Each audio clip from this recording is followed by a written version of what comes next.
Swimming pools. How they work. Swimming pools are essentially gigantic holes in the ground, filled with water. But we were being somewhat disingenuous in saying this, because the water in your swimming pool is doing much more than just sitting around waiting for swimmers to enjoy it. In reality, the water in a swimming pool is constantly active, flowing into and out of the pool through a complex system of pipes and filters. A good understanding of exactly how the water in your swimming pool works is essential to understanding why certain maintenance steps are essential to the health and lifetime of your swimming pool. Drains. A swimming pool without a drain is going to turn unsafe and frankly disgusting very quickly. Typically, a swimming pool has one or two main drains in addition to the other more specialized drains we'll be talking about just below. The main drains in a swimming pool need to be placed at the lowest point in the pool basin. Their job is to get rid of all the heavy debris that collects in a pool, and you'd better believe that there will be plenty of heavy debris that collects in a swimming pool. The debris exits the swimming pool through the main drains and passes through the pipe systems to the pool filter. So you may have asked yourself, why two drains? The reason to install two main drains rather than just one is to avoid serious safety issues. As anyone with a bathtub knows, water tends to form a vortex when it drains quickly from a basin through a small opening. In a typical swimming pool, the amount of water being channeled through a drain is so high that the vortex created can actually trap a child against the bottom of the pool, rendering them unable to escape and quickly drowning them. This is obviously not the intended use for a pool drain. So a second drain is usually installed along with all of the other types of drains in a typical swimming pool in order to reduce the total amount of water that needs to drain from a single opening in the pool basin. Drains should also be outfitted with anti-vortex coverings, which help to regulate pool drainage and prevent dangerous vortexes from forming. Swimming pool skimmers. Main drains help to clear all of the heavy debris from a swimming pool. Swimming pool skimmer drains help to clear all of the light debris that floats on the surface of a pool. This may seem like a minor or simply cosmetic problem, but even over the space of one day a serious amount of debris can form on the surface of the water in your swimming pool. From fallen leaves to summer insects to worse. The skimmer drain allows water to sluice cleanly from the top of the pool through the skimmer basket, filtering out large amounts of debris before it can enter the filtration system. Swimming pool skimmer drains are usually equipped with a floating weir, which is a type of door that swings open and shut depending on the amount of water pressing against it. When operating correctly, the floating weir will swing open and admit only as much water as the drainage system can handle into the pool's pipes. Skimmer drains also have a secondary access pipe in addition to the drain leading to the filtration system. This is called the equalizer line, and it connects to the main basin of the swimming pool somewhere below the water line. If the water level in the swimming pool drops below the level of the floating weir due to extra heat, regular maintenance, or for any other cause, this allows the pool to continue to draw only water through the skimmer basket line and avoids any air being pulled into the filtration system, which causes obvious problems. The equalizer line needs to be outfitted with an anti-vortex covering. Just like the main drains pump systems, the water doesn't travel through the drain by gravity and water pressure alone. In order to make the pool run efficiently, an electrical pump system needs to be used. The pump system is simply a small pump casing connected to the various drains and pipes that service the swimming pool. It's usually kept out of sight from the rest of the pool, in part because it's not really appealing to look at, similar to the reason human internal organs are kept inside the body, not outside, and in part because keeping the pump out of sight also keeps it safe. Ditto with human internal organs. Pumps need to be outfitted with strainer baskets that catch incoming debris before it reaches the actual filters. A good skimmer basket and drain covers will go a long way toward catching debris before it can cause you any trouble. But a strainer basket is necessary as a last line of defense.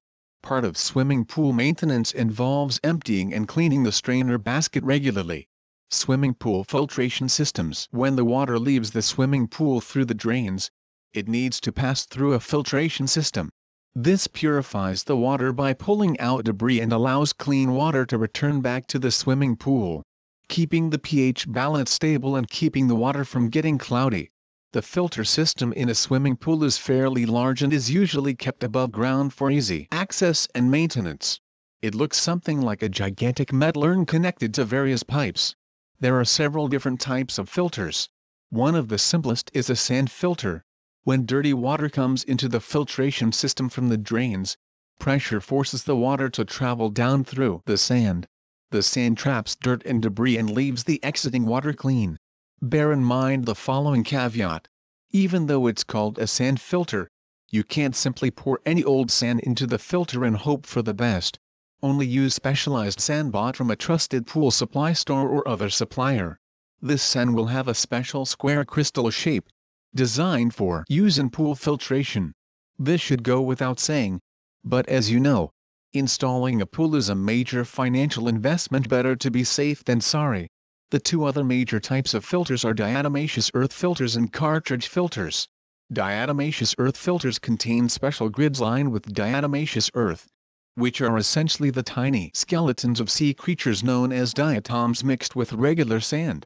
Diatomaceous earth is slightly more expensive, but filters pools more effectively and can be easier to maintain. Cartridge filters are exactly what they sound like. Long plastic casings lined with cloth or other straining materials. Cartridge filters do a better job of cleaning debris from pool water, but will require regular replacement in addition to backwashing maintenance, which we'll cover shortly. Once water leaves the filter, it can go to one of two places. One is the city sewer system. The other is the pool. Swimming. The return valve is the connection from the bottom of the filter tank where clean water collects to the swimming pool itself. Return valves also generate a great deal of suction during use, and should be covered by anti-vortex coverings if possible. Ideally, your pool will have more than one return valve to minimize any problems caused by vortex formation. Return valves are the tiny jets that come out of the side of the pool, and any kids using the pool should be warned not to block the water flowing in through the jets in order to avoid any problems with creating extra suction in the filtration system. Again, this seems like common sense, but for some reason kids naturally love to block off the return valves in a pool. If we all knew why kids take such pleasure in this, we'd no doubt be a lot happier in our adulthood than we are. Swimming pool fixtures. There are two other fixtures that you'll want to have in your swimming pool. Although these aren't as essential to making your pool work, they're still nice things to have and save you a lot of work and regular maintenance. One is a connection to refill the pool with fresh water from the city water supply. You can in theory refill a pool with any source of fresh water, garden hoses, bearing jars one by one from a local well, but having a direct connection to the water supply in the pool itself saves you plenty of work when you'll inevitably need to replenish some of the water supply in your pool. This can happen due to simple use water splashing onto the pool deck, water carried out on the body when exiting the swimming pool, pool water used to fill a squirt gun or other toy, or due to underlying conditions, strong heat causing pool water to evaporate. It's worth the time and extra expense to simply install this connection when you install the swimming pool itself. The other optional but vital fixture in a swimming pool is the vacuum port. This is used to attach pool vacuum cleaners to the filtration system of the pool. Hold on. You may be thinking, I already have all of these fancy drains to catch debris and dirt on the bottom of the water as well as on the surface. Why should I need to have a vacuum cleaner as well? The answer is simply that as efficient as your main drains and swimming pool skimmers are, they can't catch every little bit of dirt and debris. If you have a concrete pool in particular, lots of dirt will collect in the rough patches of concrete or plaster that line the pool basin. The drain could handle this dirt if the dirt ever made it to the drain, but it usually remains trapped along the side of the pool, where it makes the concrete look shabby and unappealing. There are two options for cleaning it. One is to take a brush, dislodge all of the dirt, and hope for the best.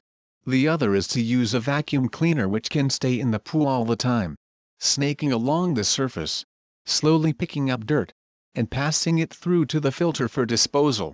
It's slightly more expensive and you'll need to perform some regular maintenance on the pool vacuum, but in the long run you'll be spending some money to save lots of time and effort.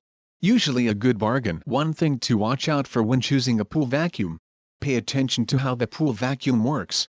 Some pool vacuums have their own onboard pumps and motors, While some work by drawing suction power from the pool's main pump system, there are advantages and disadvantages to both options. Generally speaking, having an onboard pump for a pool vacuum is probably the better idea, since it puts less overall stress on your pool and ensures that if there's a problem with your pump system, you can at least keep the pool somewhat clean while the problem is being fixed. Having an onboard pump involves some extra maintenance on your part, however, and probably some ongoing costs in terms of keeping the vacuum motor pump assembly powered and operating, as long as you have some kind of vacuum. Though, you'll be saving yourself immeasurably more work in terms of general maintenance than you'll be spending on the vacuum assembly itself. Swimming pool bells and whistles. These are in no way essential, but there are extra options to make your pool experience more enjoyable that you might to think about when choosing and installing your swimming pool. These can include slides, spas, bench seating, step or ladder exits, and diving boards. Generally, these options don't involve much in the way of additional maintenance except, of course, for spas, which we'll talk about in a later chapter. When choosing bells and whistles for your swimming pool, the most prudent thing to think about is safety. Some kind of pool exit is a must to prevent people from injuring themselves by slipping when they're climbing out of a swimming pool. Along the side, ladders are a cheap option, but bench seatings or molded steps are usually safer and more visually attractive. Any extra molding you put into your pool basin will give dirt and debris more of a chance to collect, however, and will cost you more in terms of overall maintenance time. Usually the extra enjoyment you'll get out of the pool will offset this extra maintenance, but it's still a good idea to be aware of these things before the gigantic hole is dug in your backyard, as I'm sure you'd agree. Essentially, that's all there is to the functioning parts of a pool.